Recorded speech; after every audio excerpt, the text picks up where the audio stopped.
SC ST sub plan తరహాలోనే వెనుకబడిన తరగతుల సమగ్ర అభివృద్ధి కోసం చట్టబద్ధమైన బీసీ సబ్ ప్లాన్ అమలు చేయాలని డిమాండ్ చేస్తూ తెలంగాణ రాజ్యాధికార పార్టీ తరఫున రాష్ట్ర ప్రధాన కార్యదర్శి ఉమ్మడి నల్గొండ జిల్లా ఇన్ఛార్జ్ వట్టే జానయ్య యాదవ్ సూర్యాపేట జిల్లా కలెక్టర్ తేజస్ నందలాల్ పవర్ని కలిసి మెమోరాండం అందజేశారు.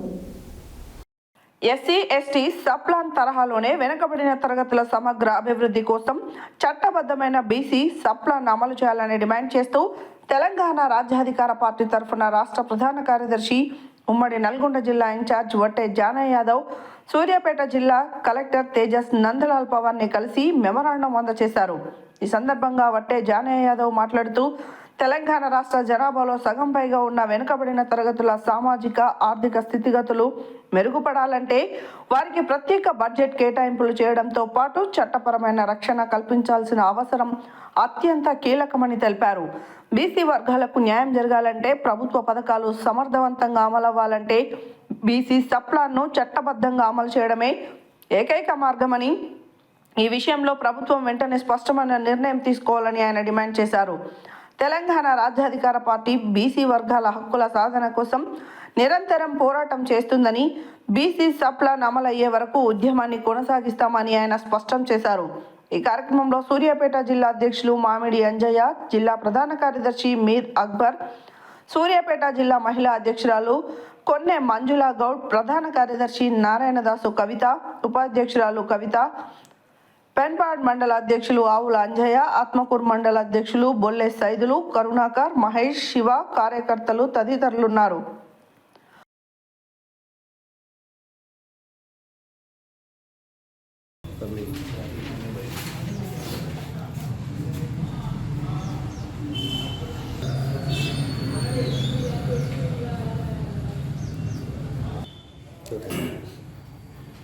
మీడియా మిత్రులకు నమస్కారం. అదేవిధంగా ఈ యొక్క సమావేశంలో పాల్గొన్న గౌరవ తెలంగాణ రాజ్యాధికార పార్టీ తెలంగాణ రాష్ట్రం ఏర్పాటైతే మరి ఇక్కడ ఉండబడినటువంటి మెజారిటీ ప్రజలైనటువంటి బీసీ ఎస్సీ ఎస్టీ మైనార్టీలకు మరి అనేక రకాలుగా అనేక సంవత్సరాలుగా జరుగుతున్నటువంటి వెనుకబడితనానికి మరి తెలంగాణ రాష్ట్ర ఏర్పాటుతోనే పరిష్కారం జరుగుతుంది అనేటువంటి ఆకాంక్షతోని తెచ్చుకున్నటువంటి తెలంగాణ రాష్ట్రంలో మరి యొక్క ఎస్సీ ఎస్టీలకు ఇచ్చినటువంటి సబ్ ప్లాన్తోనే ఎంతో కొంత మేర ఆ యొక్క వర్గాలకు జరుగుతున్నప్పటికీ బీసీల కాడికి వచ్చేసరికల్లా మరి 2014 నుండి కూడా 14-15 సంవత్సరం నుండి మొదలుకొని మరి నేటి వరకు కూడా బడ్జెట్ కేటాయింపులకు ఖర్చు చేసేటటువంటి దానికి ఎలాంటి పొంతన లేకపోవడంతో మరి ఈ యొక్క వర్గాల యొక్క వెనుకబడతనం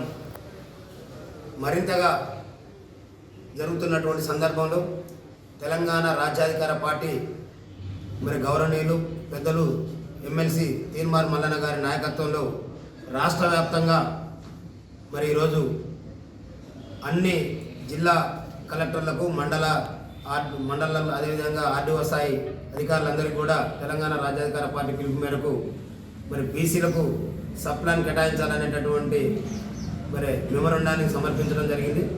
అందులో భాగంగానే ఈరోజు గౌరవ కలెక్టర్ గారికి తెలంగాణ రాజ్యాధికార పార్టీ పక్షాన మరి ఆనాడు సబ్ ప్లాన్ కేటాయింపు కొరకు మా యొక్క మెమోరాండం కూడా కేటాయించడం జరిగింది. నిజంగా ఈ యొక్క బీసీలకు ఇచ్చినటువంటి బడ్జెట్ చూస్తే మరి 2014 నుండి ఇప్పటి వరకు ఎప్పుడు కూడా కనీసం 10-15% మించి అంచనా బడ్జెట్ నుంచి ఖర్చు చేసినటువంటి దాఖలాలు లేవు. మరి మిగిలినటువంటి బడ్జెట్ 2014-15 74%, 2015-16 78%, 16-17 41%, అదేవిధంగా 17-18 43%, 18-19 39%, 20-21 33% నిధులు మిగిలిపోయి మళ్ళీ వాటిని క్యారీ ఫార్వర్డ్ జరిగేటటువంటి పరిస్థితి కూడా ఉండదు. ఎందుకంటే వీళ్ళకి సబ్ ప్లాన్ లేదు కాబట్టి మరి వాటన్నిటిని కూడా మరి మురిగిపోయేటటువంటి పరిస్థితి. పేరుకు కోట్ల రూపాయలు బడ్జెట్ కేటాయిస్తున్నప్పటికీ కూడా మరి అమలు కాడికి వచ్చేసరికల్లా అంతంత మాత్రంగానే ఉంది. మరీ ముఖ్యంగా 2025-26 బడ్జెట్ చూసినట్లయితే మా నాయకుడు తీన్మార్ మల్లన్న గారు మండలిలో మరి నిన్న కూడా మాట్లాడడం జరిగింది.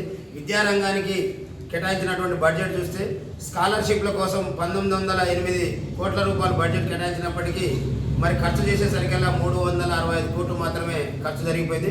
మాట ఇంకొక నెల రోజులు మాత్రమే మరి బడ్జెట్ కేటాయించేటటువంటి సమయం మాత్రం మిగిలి ఉంది. అదేవిధంగా హాస్టళ్ల కోసం 435 కోట్ల రూపాయలు అంచనా బడ్జెట్ ఇచ్చినప్పటికీ మరి ఖర్చు చేసింది 315. అదేవిధంగా మహాత్మా జ్యోతిబా పూలే ఓవర్సీస్ నిధి 80 కోట్లు కేటాయించినప్పటికీ సరే దాంట్లో 83 కోట్లు ఖర్చు చేసినటువంటి పరిస్థితి. అదేవిధంగా Mahatma Jyotiba Phule residential institution society నిర్మాణం కోసం 1871 కోట్ల రూపాయలు కేటాయించినప్పటికీ ఖర్చు కాడికి వచ్చేసరికల్లా 1300 మాత్రమే ఖర్చు చేసినటువంటి పరిస్థితి. స్టడీ సర్కిళ్ల కోసం 50 కోట్లు కేటాయిస్తే 4 లక్షలు మాత్రమే ఖర్చు చేసినటువంటి పరిస్థితి. అదేవిధంగా జీవనోపాధి రంగానికి సంబంధించిన చూస్తే మా యొక్క గీతా కార్మికులు కేటాయించినటువంటి బడ్జెట్ 70 కోట్లు కేటాయిస్తే 19 కోట్లు మాత్రమే ఖర్చు చేసేటటువంటి పరిస్థితి. అదేవిధంగా చేనేత కార్మికులకు 450 కోట్లు కేటాయిస్తే ఖర్చు మాత్రం 168 కోట్లు మాత్రమే. అదేవిధంగా 22 బీసీ కార్పొరేషన్లకు మరియు రాజీవ్ యువ వికాసానికి కలిపి 4102 కోట్లు కేటాయిస్తే ఖర్చు మాత్రం 13 కోట్లు.